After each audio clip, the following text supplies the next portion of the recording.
नमस्कार दोस्तों, आज फिर मैं आपके सामने उपस्थित हुआ हूं पशुपालन से रिलेटेड एक नए विषय के साथ। वैक्सीनेशन यानी कि टीकाकरण। टीकाकरण का काम है बीमारियों से बचाव। आपने सुना होगा prevention is better than cure. रोकथाम सदैव उपचार से बेहतर होगा। और पशुपालन में, पशु चिकित्सा में हमेशा जोर रोकथाम पर ही रहता है, क्योंकि अगर पशुपालन में हमारा पशु बीमार होता है तो वो एक हमें दो तरह से नुकसान करता है। क्योंकि पशु हम रखते हैं मुनाफे के लिए, दूध बेच के उनसे कुछ कमाने के लिए। हमने जो अभी तक कमाया है, पशु बीमार होने पे हमारा वो खर्चा होता है, और जिस दौरान वो बीमार रहता है उस दौरान हम उससे उत्पादन भी नहीं ले पाते हैं। तो दोस्तों, वैक्सीनेशन जो हमारी होती है मुख्यतः डेयरी पशुओं में, वो एफएमडी यानी कि मुंहखुर और एचएस यानी गलघोटू के लिए होती है।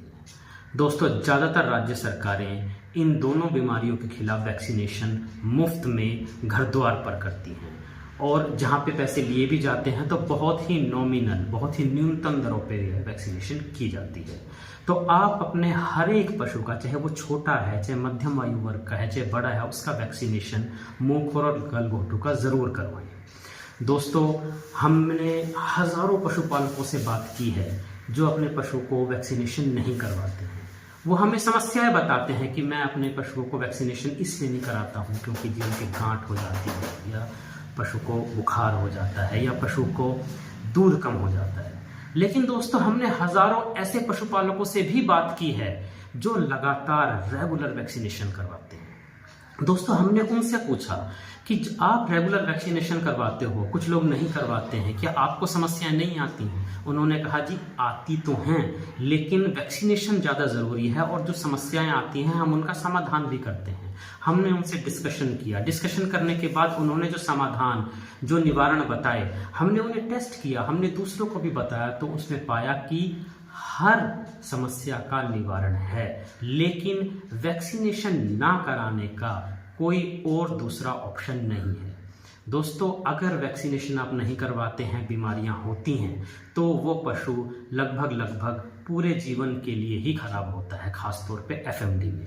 बेशक उसमें मोर्टेलिटी रेट कम है, पशु बेशक मृत्यु तक ना पहुंचे, लेकिन उसकी उत्पादन क्षमता हमेशा के लिए कम हो जाती है।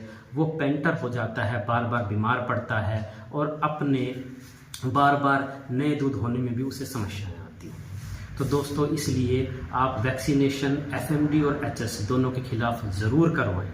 इसके अलावा जो वैक्सीनेशन स्ट्रेस के कारण कुछ समस्याएं आती हैं, उनका निवारण मैं आपको बताना चाहूँगा। जैसे कि कुछ लोग कहते हैं कि जी दूध देना कम कर देता है पशु। तो दोस्तों, उसके लिए आपको ज़्यादा कुछ नहीं करना है। जब भी ऐसा अगर आपको लगे तो आप एक 200 ग्राम के गुड़ की पेड़ी दिन में सुबह और शाम किसी भी खाने के तेल में डुबो के अपने पशु को दें 3 दिन तक।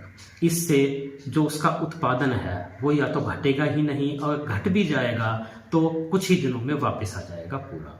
इसके अलावा दोस्तों, अगर आपको ऐसा लगता है कि पशु को गांठ हो गई है, उनका ये भी कहना है, कहते जी व्यापारी को हम बेचना चाहते हैं या किसी को, तो वो कहते हैं जी इसको गांठ है, ये बीमार हुआ होगा। नहीं दोस्तों, आप कहिए कि इसको मुंहखुर का टीका लगा हुआ है इसलिए शायद गांठ होगी।